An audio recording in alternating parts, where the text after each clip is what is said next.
안녕하세요. 한가족 문진석 대표와 이서연 소장입니다. 서울에서 앞으로 재개발될 지역을 미리 찾으려면 이런 노후도만 봐선 안 됩니다. 오히려 더 중요한 조건이 있습니다. 앞으로 사람들이 더 많이 이용하게 될 곳인지 이것을 파악해야 합니다.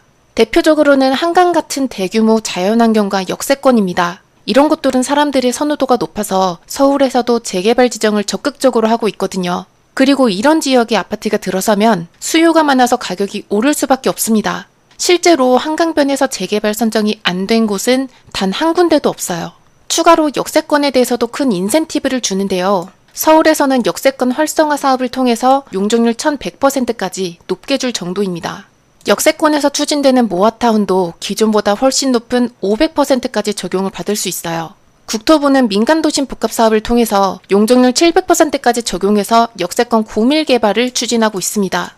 결국 이제부터 서울에서 재개발 기회를 강하게 받는 곳은 세 가지로 추려집니다. 첫 번째로는 역세권, 그 중에서도 이러한 업무지구와 접근성이 좋은 곳, 청량리역과 건대 입구역 등이 있습니다. 두 번째로는 대규모 녹지와 수변에 접한 곳입니다. 그리고 세 번째, 이런 와중에 노후주택가가 많이 남아있는 곳입니다. 그런데 여기에서 재미있는 사실로는요, 이 세 가지 조건을 전부 다 갖추고 있으면서도 아직 2억대로 투자 가능한 지역들이 남아있다는 겁니다. 오늘 그 세 군데 지역을 알려드리겠습니다. 어딘지부터 짚어보자면 강동구의 길동과 청량리역 일대, 중랑천 일대입니다. 그런데 왜 아파트나 다른 부동산이 아니라 빌라를 봐야 하는 걸까요? 한 가지만 짚고 넘어가겠습니다. 현재 아파트는 엄청난 담보대출과 DSR, 세무조사 같은 대출 규제를 받고 있으면서도 취득세, 종부세, 양도세, 주택 관련한 모든 세금도 강화되고 있습니다. 그야말로 정부에서 할 수 있는 모든 것을 총동원해서 규제하고 있는 거나 다름없어요. 아파트는 투자하기 굉장히 어려운 상황입니다. 그리고 꼬마 빌딩의 시장도 성수동처럼 유동인구가 많은 상권이 아니라면요, 내수경제 악화로 무너져 가고 있죠. 반면에 빌라는 규제는커녕 여러 세제 혜택을 받고 있습니다. 예를 들어서 24년 1월부터 28년 12월까지 준공되는 6억 이하의 소형 신축주택을 매수를 하면 주택수에서도 제외를 해주고 이 조건에도 부합하면 청약시에 무주택이 됩니다. 이런 소형 신축주택은 보유만 해도 양도세 장기보유 특별공제를 받을 수 있고요. 여기에는 써있지 않지만 거주 없이 보유 2년만 해도 양도세, 비과세까지 받을 수 있는 매우 파격적인 수준의 혜택입니다. 게다가 빌라에서 아파트가 되는 재개발은 국토부가 조합 설립 동의율을 75%에서 70%로 5%나 낮춰줄 만큼 전적으로 밀어주고 있습니다. 따라서 오늘 말씀드리는 지역들은 단순히 재개발 빌라를 사는 게 아닙니다. 지금 나라에서 밀어주는 세금 혜택들을 전부 다 받으면서 향후의 재개발로 20억 이상이 되는 아파트 한 채를 노리시는 겁니다. 우리가 첫 번째로 볼 곳은 강동구의 길동입니다. 제가 이 지역을 가장 처음 언급하는 이유는 간단해요. 역세권에 더해서 대규모 녹지를 가졌고요. 이미 주변 일대가 통째로 바뀌고 있는 지역이기 때문입니다. 위쪽으로는 고덕동, 상일동의 대규모 재건축이 완료가 됐고요. 길동의 바로 위에 접한 명일동은 대규모 재건축이 진행되고 있고, 아래쪽으로는 올림픽 파크포레온 재건축이 완료된 상태입니다. 그리고 이 사이에 아직 유일하게 노후주택가로 남아있는 곳이 길동 모아타운입니다. 5호선 9분다리역을 가깝게 이용할 수 있고 9호선 연장까지 더해지면 앞으로 교통이 더 좋아지는 곳이죠.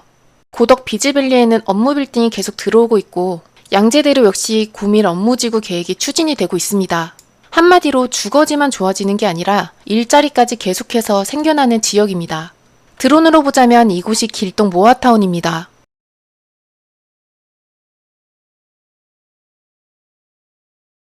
보시는 것처럼 대규모 녹지가 이렇게 바로 인접해 있고요. 배재구와 한영외고 같은 명문 고등학교와 대형 학군지까지 가지고 있습니다. 이러한 조건들로 인해서 이 일대의 주변 신축 아파트들은요, 서울 외곽이라고 하는 불리한 입지인데도 불구하고 상당히 높은 가격대를 보입니다. 실제로 84제곱의 올림픽파크 포레온이 32억, 고덕 그라시움은 27억이나 합니다. 이건 마포에 준하는 금액이죠. 놀라운 것은 앞으로 또 한 번 가격을 상승시킬 변화가 아직 남아있다는 겁니다. 바로 명일동 재건축 때문이에요. 명일역의 주변을 가보면 40년 이상이 된 노후 아파트들이 즐비합니다. 그리고 이 아파트들 대부분이 재건축을 추진하고 있어요. 구역 지정부터 시작해서 이주하는 단지까지 있을 정도로 사업 속도가 빠릅니다. 이곳이 길동 모아타운이고 이 위로 대략 이렇게 명일동 재건축 단지입니다. 향후에 이곳의 전체 사업이 완료가 되면 약 1만 5천 세대의 거대한 신축 아파트 단지가 여기 만들어지게 됩니다. 그리고 여기에서 길동 모아타운이 개발이 될 수밖에 없는 이유가 하나 더 있습니다. 그것은 도로입니다. 1만 5천 세대가 넘는 신축 아파트가 들어서면 반드시 문제가 되는 것이 교통입니다. 특히 명일동은 지금도 상습 정체 구간이 많아요. 삼익 그린 맨션 2차에서 이어지는 명일로는 명일동의 재건축 단지를 관통하는데요. 길동의 모아타운 역시 이 명일로와 이어집니다. 그래서 이 일대의 재건축이 진행이 될수록 명일로의 차량 정체는 심해질 수밖에 없고 또 필수적으로 도로 확장이 필요하게 됩니다. 여기엔 길동 모아타운의 인근 도로도 포함이 되어 있기 때문에 길동 모아타운을 재개발해야 되는 타당성이 매우 높습니다. 길동 모아타운의 노후도는 약 75%, 4m도 안 되는 좁은 도로가 많고요. 반지하 주택의 비율도 50% 이상으로 높습니다. 또 이곳의 동요율은 현재 67% 정도예요. 곧 모아타운 접수를 기다리고 있습니다. 그리고 길동의 토지 등 소유자는 약 800명입니다. 용적률 300%를 받을 경우에 예상되는 건립 세대수는 약 1800세대가 나와요. 소유자 수 대비한 건립 세대수가 상당히 많은 편입니다. 명일동 재건축 아파트 중에 대장인 삼익 그린 맨션 2차는 지금 사업 시행 인가를 앞두고 있는데요. 이곳의 84제곱의 시세는 22억 정도입니다. 이제 1만 5천 세대의 명일동 전체가 재건축까지 완료가 된다면 일대의 신축 아파트 가격은 한 번 더 오를 수밖에 없습니다. 이럴 경우에 시세가 20억대 후반을 갈 거라고 예상이 되고 있죠. 그만큼 길동의 사업성은 굉장히 준수합니다. 그런데 여기에서 중요한 특징이 한 가지 더 있습니다. 좀 전에 말씀드렸다시피 최근 역세권에서 추진하는 모아타운은 조건에 따라서 최대 500%까지도 적용을 받을 수 있거든요. 노란색의 이 박스는 역세권 350m 반경을 표시한 겁니다. 그리고 이 길동 모아타운은요, 역세권의 범위의 과반수 이상 포함이 되어 있어서 향후에 용적률을 더 높게 받을 수 있다면 사업성은 지금보다도 훨씬 좋아질 겁니다. 들어가는 내 투자금도 살펴보겠습니다. 투룸의 매매가는 약 5억대 중반, 전세가는 2억대 후반입니다. 그래서 실제 들어가는 내 초기 투자금은 2억대 중반입니다. 길동 모아타운은 역세권과 대규모 녹지들, 학군과 업무지구, 대규모 재건축이라고 하는 조건들까지 전부 가지고 있습니다. 바로 위에 있는 삼익파크 아파트는 벌써 2주까지 진행이 되고 있고 상권도 거의 없는 지역이라서 길동 모아타운 주민들의 의지도 상당히 강합니다. 따라서 오늘 보는 세 군데 지역 중에서 빠른 속도와 안정성으로 투자를 하려는 분들은 이 길동을 먼저 보셔야 합니다. 다음으로 볼 두 번째 지역은 이 길동과는 성격이 완전히 다릅니다. 사업성이 비교도 안 될 만큼 가장 좋은 지역이에요. 먼저 우리가 청량리역을 볼 때 현재 모습이 아니라 10년 뒤를 봐야 됩니다. 지금 대한민국에서 가장 중요한 철도 사업이 뭐죠? GTX입니다. 그런데 청량리역에는 GTX B와 C 두 개나 정차를 하죠. 서울에서 GTX 두 개 노선을 가진 역은 서울역과 삼성역, 청량리역 이렇게 세 군데가 끝입니다. 또 청량리역의 주변을 보면 공간혁신지역으로 지정을 해서 초고층 업무지구로 추진하고 있고요. 철도 지하까지 계획이 되어 있습니다. 청량리의 철도가 지하로 내려가면 이 위에는 녹지와 업무시설, 상업시설로 개발됩니다.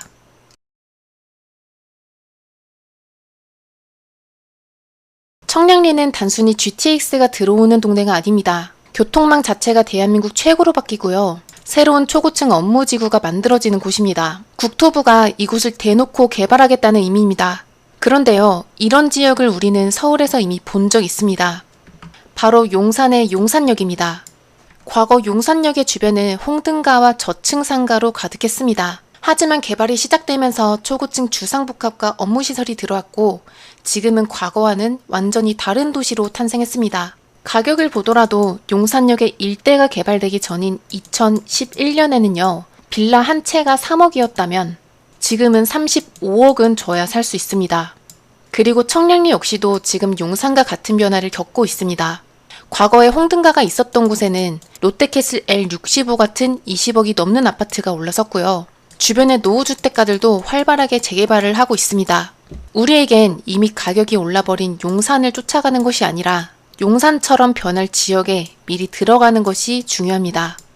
그리고 청량리에서 중요한 핵심 도로인 왕산로가 이렇게 있는데요. 왕산로에는 청량리의 메인 상권, 또 버스 노선과 백화점 같은 인프라가 전부 몰려 있습니다. 현재 청량리의 메인 아파트는 L65지만 향후에 미주 아파트가 재건축이 끝난다면 이 일대의 대장은 미주 아파트로 바뀔 겁니다. 참고로 미주 아파트는 사업 시행 인가를 앞두고 있는 노후 아파트임에도 불구하고 84제곱이 16억이나 합니다. 그리고 오늘 말씀드리는 청량리 19역도 이 미주 아파트 바로 옆에 왕산로와 접해 있습니다. 중요한 사실은 청량리역 일대의 대부분은 이미 정비사업에 들어갔거나 시장이기 때문에 이 지역만 유일하게 남아있다는 사실입니다. 이곳의 노후도는 약 95%로 매우 낡았습니다. 차량 진입이 힘들 만큼 비좁은 도로도 많고요. 하지만 이 지역의 진짜 핵심은 엄청난 노후도로 인한 사업성입니다. 추진하는 개발 방식은 민감 도심 복합 사업인데요. 역세권 350m 이내에서 개발을 하면 용적률 최대 700%까지 받습니다. 현재 토지 등 소유자는 약 380명입니다. 그런데 여기에서 신축 빌라의 증가를 감안해서 넉넉하게 450명 정도로 가정을 해볼게요. 예상 건립세대 수는 1950세대입니다. 조합원 수 대비해서 건립세대 수가 4배가 넘습니다. 이 사업성을 자양사동의 신속통합기획과 성수전략정비구역 사지구 등과 비교를 해봐도 역대급 사업성입니다. 또 청량리 19역처럼 조합원 수가 적으면 분담금뿐만이 아니라 34평 이상의 배정받을 확률도 상당히 높아집니다. 미주 아파트의 재건축이 완료되면 그 금액은 20억대 중반으로 예상이 됩니다. 바로 옆에 있는 이 청량리 19역 또한 그와 비슷한 시세를 보일 겁니다. 청량리 19역의 투자금도 한번 보겠습니다. 투룸의 매매가는 5억대 중반, 전세가는 약 2억대 후반입니다. 내 초기 투자금은 2억대 중반으로 이곳에 진입할 수 있습니다. 청량리는 현재의 모습보다는 용산처럼 초고층 빌딩 숲으로 개발될 미래를 예측하고 소액으로 투자하실 분들께 좋습니다. 마지막 세 번째 지역입니다. 지금 보여드릴 곳은 길동이나 청량리역보다 훨씬 초기 단계입니다. 그래서 불확실성이 큰 곳은 맞습니다만 반대로 말하자면 아직 개발 기대감이 최소로 반영이 되어 있는 곳입니다. 군자동, 송정동 일대예요. 먼저 한강부터 둘러보자면 서울의 한강변 노후주택가 대부분은 이미 정비사업에 들어가 있는 상태입니다. 이제 한강변에서 소액으로 들어갈 수 있는 곳은 없어요. 그렇다면 이 다음은 어디일까요? 서울의 4대 지천인 탄천, 안양천과 홍제천, 중랑천입니다. 이 중에서도 중랑천을 주목해야 되는데요. 동부 간선도로 지하화 때문입니다. 드론으로 보자면 군자동과 송정동입니다. 중랑천을 따라가는 동부 간선도로 일부 구간이 지하화되고 이 위를 공원과 녹지로 조성할 계획입니다. 성수에서 노원까지 10km 이상의 구간을 공사합니다. 그리고 이 비용은 1조 2천억이나 투입됩니다. 보시는 것처럼 도로가 아래로 내려가고 위로는 녹지와 수변으로 꾸며진 게 보이시죠? 2030년에 이 사업이 완성이 되면 중랑천은 지금과는 180도 달라질 겁니다. 지금은 하천과 도로, 노후주택만 있다면 앞으로는 수변과 대규모 녹지, 주거지역으로 바뀔 거예요. 그러면 그 다음은 어떻게 될까요? 서울시가 이렇게 엄청난 사업비를 들여서 중랑천의 일대를 전부 바꿔놨는데 바로 옆에 있는 노후주택가들 지금 이대로 둘까요? 절대 아닙니다. 서울시가 한강변을 빠짐없이 재개발 지정했던 사례처럼 이 일대의 노후주택가도 재개발 기회를 줄 수밖에 없습니다. 그래서 우리는 지하철역과 중랑천 사이에 있는 노후주택가를 살펴볼 필요가 있습니다. 실제로 7호선과 중랑천의 사이에 있는 중국동의 일대는 이미 여러 정비사업들이 추진 중이고요. 오늘 추천드리는 지역은 성수동에 더 가까운 송정동과 군자동입니다. 먼저 군자동부터 보겠습니다. 군자역은 5호선과 7호선이 만나는 곳이라서 강남 접근성이 좋습니다. 광진구의 2030 광진 플랜을 보면 이 일대에 대한 재개발 필요성이 꾸준하게 언급이 되었어요. 현재 군자동에서는 모아타운을 추진하는 곳이 2군데 있습니다. 그 중에 이 구역의 동의율은 약 75%이고 권리산정 기준일 고시 이후에 서울시 심의를 기다리는 단계에 있습니다. 토지 등 소유자는 700명, 세대수는 약 1950세대, 사업성도 괜찮습니다. 이 구역의 초기 투자금은 투룸 물건이 3억 정도 필요해요. 그래서 어느 정도 진행이 된 곳을 원하신다면 이 2구역도 한번 검토하시는 게 좋습니다. 밑에 있는 1구역은 조금 더 초기 단계예요. 노후도는 약 81.5%로 좁은 도로가 많고 노후주택의 비중도 높습니다. 토지 등 소유자는 460명이고 예상 건립 세대수는 1200세대입니다. 동의율은 55%예요. 그리고 이곳도 들어가는 초기 투자금을 살펴보자면 약 2억대 중반입니다. 다음으로 볼 곳은 송정동입니다. 송정동은 중랑천에 바로 붙어 있고 성수동과도 무척 가까운데요. 과거에는 성수동의 상권이 송정동까지 넘어올 것이다 라는 기대 때문에 꼬마 빌딩의 투자 수요가 많았습니다만 실제로는 상권 확장 속도가 그에 미치진 못했습니다. 그런데 재미있게도 상권 투자에서는 단점이었던 것이 재개발로 와서는 장점이 되어버렸어요. 상권이 크게 형성되지 않아서 노후주택이 많이 남아있고요. 노후도는 약 86%입니다. 차가 겨우 지나갈 만큼 좁은 도로가 굉장히 많아요. 성수동의 바로 옆인데도 불구하고 재개발이 아직 안 된 지역이 여기에 이렇게 남아 있습니다. 토지 등 소유자는 약 930명, 예상 건립 세대수는 약 2,500세대입니다.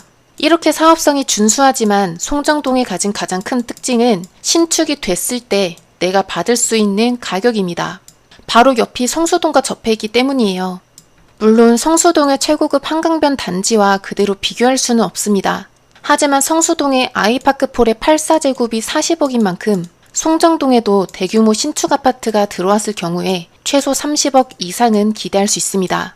그래서 이곳은 투자금 대비해서 아파트 시세가 굉장히 비싼 지역으로 지금처럼 소액일 때 진입하시기에 좋습니다.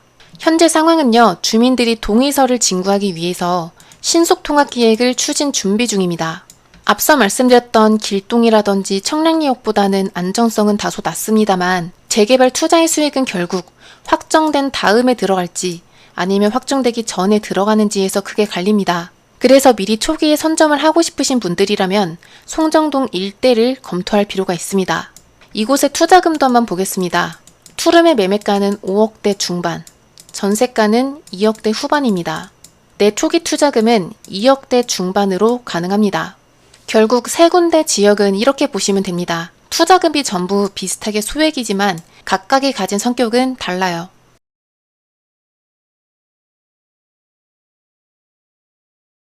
길동 모아타워는 안정성입니다. 바로 주변에 있는 대단지 재건축들이 이미 빠르게 진행이 되고 있고 이곳의 동의율도 상당히 높습니다. 청량리 19역은 사업성입니다. GTX 2개 노선과 청량리역 개발이라는 압도적인 미래가치, 또 높은 사업성으로 분담금 없이 내 집 한 채를 받을 수 있는 곳입니다. 송정동은 초기 선점입니다. 한강변이 개발된 것처럼 중랑천도 개발에 대한 기회를 받을 겁니다. 이미 성수동과 자양동의 아파트 시세가 비싸기 때문에 이에 대한 수혜도 받을 수 있을 거고요. 앞으로 10년 동안 서울 부동산에서 중요해질 단어는 수변과 역세권입니다. 지금까지는 강남 입성이라는 말이 상징적으로 있었다면 앞으로 10년 뒤에는 한강과 수변을 얼마나 편하게 누릴 수 있는지가 중요하게 될 거예요. 그래서 한강 입성이라는 말이 상징적인 단어로 떠오를 겁니다. 하지만 이제 한강변은 가격이 너무 많이 올라서 소액으로는 불가능합니다.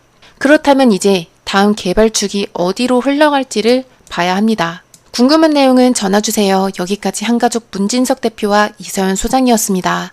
감사합니다.